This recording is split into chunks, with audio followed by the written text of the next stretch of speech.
It is said that there is a temple hidden in the Egyptian desert that aligns with the stars only once every 5,000 years. It's called Nabta Playa or Megalithic star calendars, and I'm going to tell you about it.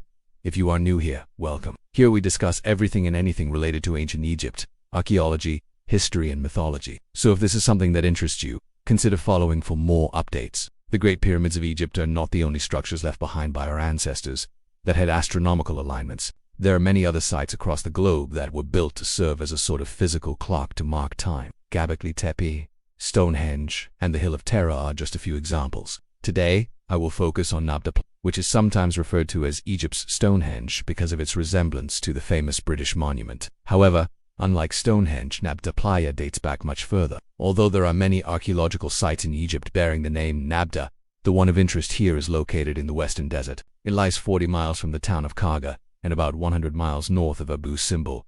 Nabta is an isolated area. If you wanted to visit, you would have to get there by 4x4.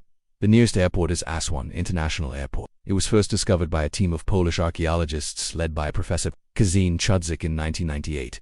The site had previously been identified in satellite imagery and aerial photographs, but no one had gone to investigate until that year. During their first season of excavations, they unearthed a large number of stone structures. To date, over 200 mounds and dozens of stone circles have been found at the site. The earliest structures at Nabta date back to around 4200 BC. This makes them older than the pyramids of Giza by about 1,000 years. The main structure here is a circle of standing stones. These stones are arranged in a circle of 103 feet in diameter. Some are tall and slender, while others are short and wide. In total, there are 26 stones in a good state of preservation. The rest have fallen over due to erosion or human activity. You might be wondering why such a structure was built. We don't know for sure, but it has been suggested that it may have served as a solar calendar, an observatory, or both. If you're thinking what I am thinking, then I'm sure you're wondering how exactly it worked. To understand its purpose, we must look at how it lines up with the stars. At Nabta, 3 rows of stones are set into the ground like the hands of a clock. They point to different directions and correspond to different hours during the day.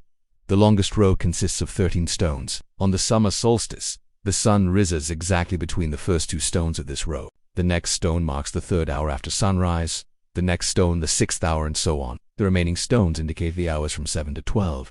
Afternoon, the sun passes behind the central stone circle and then begins its journey back across the sky. This time it uses the 2nd row of stones to measure its path. Each rock monolith indicates an hour starting from 13 on the winter solstice. The sun's path is measured along the 3rd row of stones starting at 1 o'clock in the afternoon. Each stone monolith is set up according to the position of the star in the sky at a specific time. When the sun reaches the last stone in the southern row, it is 12 o'clock in the afternoon. But when it reaches the last stone in the northern row, it is 12 o'clock at night. The central row remains unchanged because these stars never set below the horizon. Hence, these stones can be used to measure the hours throughout the year. In addition to the rows of stones, Nabta also has a number of smaller stone circles. These appear to have been used for burial purposes. Some of the skeletons found at the site were interred beneath these stone circles. Archaeologists believe that Nabta may have originally had a ditch surrounding the entire complex, similar to Stonehenge. Unfortunately, erosion has destroyed most of this ditch, so we can't be sure. What we can say is that some of the standing stones have been dated back to 4200 BC, which makes Nabta Playa the oldest known structure in Egypt that was built with this purpose in mind.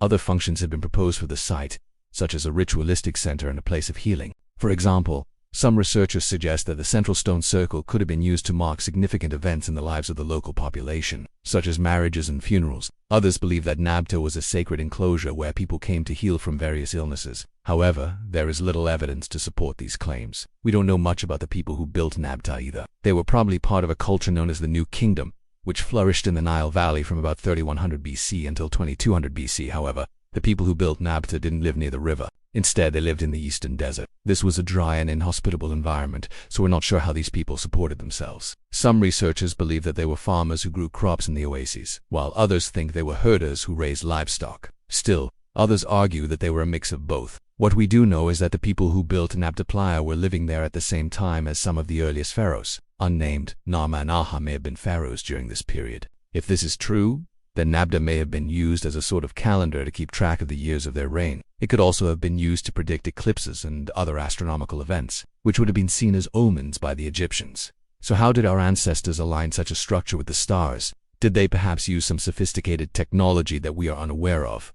Or is there another explanation? The answer to this question requires a basic understanding of astronomy. The Earth rotates on its axis once every 27 days. This rotation causes the apparent motion of the stars across the sky. The Earth also revolves around the Sun once every 365 days. This revolution causes the stars to shift slightly in the sky throughout the year. The amount of shift depends on the latitude of the observer. At Nabta Playa, the change is about 24 degrees. To align a structure with the stars, you need to know two things: the direction of true north and the length of a degree. The Egyptians knew that the stars revolved around a central point in the sky. They also knew that the length of a degree was 1/360th of the entire circle of the sky. To find true north, they looked for the circumpolar stars, which never set below the horizon. By drawing a line perpendicular to the direction of these stars, they found north. Using this method, they were able to construct a gnomon, which is a simple instrument used for telling time. A gnomon is simply a stick or a stone that casts a shadow. By measuring the shadow cast by a gnomon, the Egyptians were able to keep track of the hours during the day. They also used a gnomon to determine the length of a degree.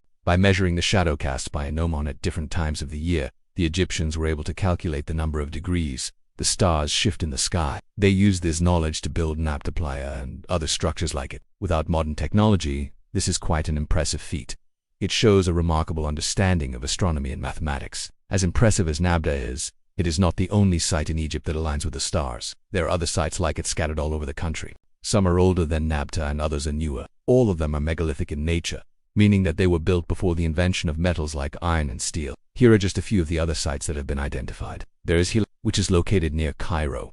It contains a number of stone circles and a single stone that aligns with the rising sun on the axis. Then there is Karnak, which is in the middle of the modern city of Luxor. Here, the rising sun aligns with the entrance to the great hypostyle hall. Next we have Abydos, which is home to a number of megalithic tombs. One of these tombs aligns with the rising sun on the winter solstice. Then there is Sarabit El-Kadam, which is a small village in the Sinai Peninsula. Here, the rising sun aligns with the entrance to a small temple. Finally, we have Tel El-Mana, which is located in the eastern desert. Here, the rising sun aligns with the entrance to a small chapel. There are probably many other sites like these that have yet to be discovered. Perhaps there are even more that have been lost to erosion or human activity. Whatever the case, Nabta Playa and the other megalithic sites in Egypt are truly impressive. They show a level of astronomical knowledge and mathematical ability that is truly remarkable. Thanks for watching. Please let me know your thoughts in the comments section down below. Give this video a thumbs up if you liked it and subscribe if you haven't already. I would also like to take a moment to say a special thank you to our supporters. Your support helps us to continue making videos. Thanks again, and I'll see you next time.